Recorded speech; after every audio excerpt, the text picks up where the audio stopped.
नेपाललाई 5 वर्षभित्र हामी भ्रष्टाचार मुक्त समाज बनाउँछौं।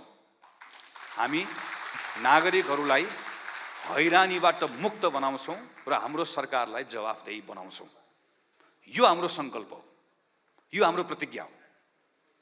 तर यो प्रतिज्ञालाई पूरा गर्नका निम्ति हाम्रा कार्यक्रमहरू के हुन् त? हामी कसरी गर्छौं त? यो प्रतिज्ञा पत्रमा हामीले विस्तृत रूपमा यसको बारेमा उल्लेख गरेका छौं। कतिले सोध्नु भएको छ, तपाईको पार्टीको हिजो प्रधानमन्त्री हुनुभएको नेताहरू, मन्त्री हुनुभएको नेताहरू वा तपाईहरु आफै तपाईहरु छानबिनभित्र पर्नुहुन्छ कि पर्नुहुन्न? प्रत्येक पर्नुहुन्छ। र नेपाली कांग्रेस पार्टीले यो आयोगले गरेको निर्णयलाई कार्यान्वयन गर्ने कुराको सन्दर्भमा नेता पनि हेर्दैन, नाता पनि हेर्दैन र यसले गरेको जुन यसका सिफारिसहरू हुन्छ त्यो सिफारिसका आधारमा कार्यान्वयन गर्छ। किन गर्छ भने नेपाललाई भ्रष्टाचार मुक्त बनाउनका निम्ति सार्वजनिक ओहदामा बसेर भ्रष्टाचार गरियो भने 20औं वर्ष पछाडि भए पनि सजाय हुने रहेछ है भन्ने मान्यतालाई नेपालमा स्थापित गर्नुपर्ने छ। दोस्रो कुरा, हामी भ्रष्टाचारका सन्दर्भमा जति पनि कानुनहरू बनाउनु पर्ने छौं, हामीले प्रोजेक्ट गभर्नमेन्ट भनेर करिब 7 वर्षदेखि यसमा कामहरू गरिरहेका छौं।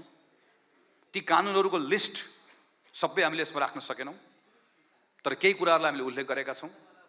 चाहे त्यो अख्तियार सम्बन्धी कानुनलाई, अख्तियारले नीतिगत भ्रष्टाचार हेर्ने कानुनलाई 6 महिनाभित्र बनाउने कुरा होस्, चाहे त्यो कन्फ्लिक्ट अफ इन्ट्रेस्टको कानुनलाई 6 महिनाभित्र बनाउने कुरा होस्, वा कुनै पनि तोकिएको अधिकारीले तोकिएको समयभित्र काम नगर्नु पनि भ्रष्टाचार हो भन्ने कुरालाई कानुनै बनाएर त्यसलाई कार्यान्वयन गर्ने कुरा होस्, यी सबै कुराहरूका सन्दर्भमा हामीले के गर्ने कुरा सबैलाई उल्लेख गरेका छौं। दलीयकरणको सन्दर्भमा नेपाली कांग्रेस पार्टी प्रस्तुत छ। नियुक्तिमा अब दल होइन अब्बल।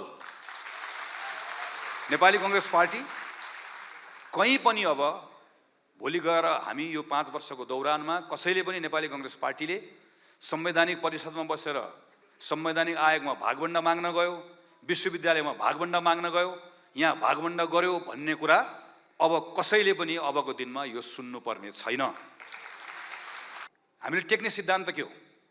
हामीले टेक्ने सिद्धान्त भनेको श्रद्धेय सुशील कोइरालाको नेतृत्वमा बनेको संघीय लोकतान्त्रिक गणतन्त्रको नेपाल नै यो कुरा संकल्पहरू पूरा गर्नका लागि हामीले टेक्ने आधार हो। यो संविधानप्रति हाम्रो सम्पूर्ण रूपमा हाम्रो कमिटमेन्ट छ।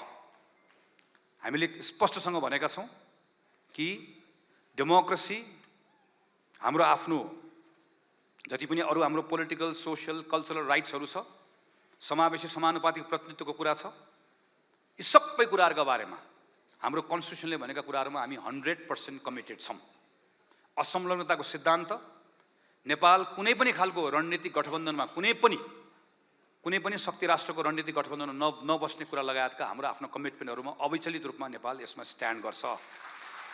हामीले संविधान संशोधनका सन्दर्भमा नेपाली कांग्रेस पार्टी क्लियर छ। हाम्रा कोर भ्यालुजहरू नचलाइकन संविधानमा के कुरा संशोधन गर्नुपर्ने छ, खास गरिकन हाम्रो निर्वाचन प्रणालीका बारेमा। हाम्रो पार्लियामेन्ट अहिलेको भन्दा पनि अझै बढी समावेशी होस्, तर एउटा पार्टीले कम्तीमा 5 वर्षका निम्ति बहुमत ल्याउन सक्ने स्थिति हाम्रो इलेक्सन सिस्टमबाट बन्न सकोस्। हाम्रो पार्लियामेन्ट मात्र होइन, हाम्रो मन्त्री परिषदमा पनि अनिवार्य रूपमा महिलाको, दलितको सहभागिता हुने अवस्था कानुनले नै सुनिश्चित गरोस्। अख्तियार बलियो बनाउनका निम्ति त हाम्रो अख्तियारको नियुक्तिलाई ठिक बनाउनु पर्यो। अख्तियारको नियुक्ति कसले गर्छ? संवैधानिक परिषदले गर्छ। अनि संवैधानिक परिषदमा को बस्छ? प्रधानमन्त्री बस्छ, प्रमुख प्रतिपक्षी दलको नेता बस्छ, राष्ट्रिय सभाको अध्यक्ष बस्छ, संवैधानिक परिषदको एउटा बनोट छ। अनि संवैधानिक परिषदको बनोट यस्ताको यस्तै राख्यो भने अहिले चुनाव हुन्छ, अर्को साल अख्तियार दुर्व्यवहार अनुसन्धान आयोगको नयाँ नियुक्ति गर्नुपर्छ, अनि संवैधानिक परिषदको बनोट चाहिँ यस्तै राख्ने, अनि हामीले प्रतिज्ञामा चाहिँ अख्तियारलाई ठिक बनाउँछु भनेर भन्ने, अनि अर्को वर्ष अख्तियारको नियुक्ति गर्दै गर्दा फेरि भागवण्डा हुन्छ। त्यसो गर्ने के हो त? हामीले भन्यौं यसका निम्ति संवैधानिक परिषदको अहिलेको बनोट फेर्नुपर्छ। यो फेर्ने कुरा फेरि कानुनमा फेरेर हुँदैन, संविधानमै फेर्नुपर्छ। हाम्रो न्याय परिषदको बनोट हामीले फेर्नुपर्छ। यो क्षेत्रको पुनर्संरचना नगरिकन हुँदैन। यसका निम्ति हामीले संविधानमै के कुराहरू बदल्नु पर्ने छ। त्यसैले हामीले हाम्रो प्रतिज्ञा पत्रमा भनेका, अगाडि भनेका सबै कुराहरू गर्नका निम्ति हाम्रो कन्स्टिट्युसनमा कुन कुन धारामा के कुरा बदल्नु पर्ने रहेछ भनेर एउटा लङ लिस्ट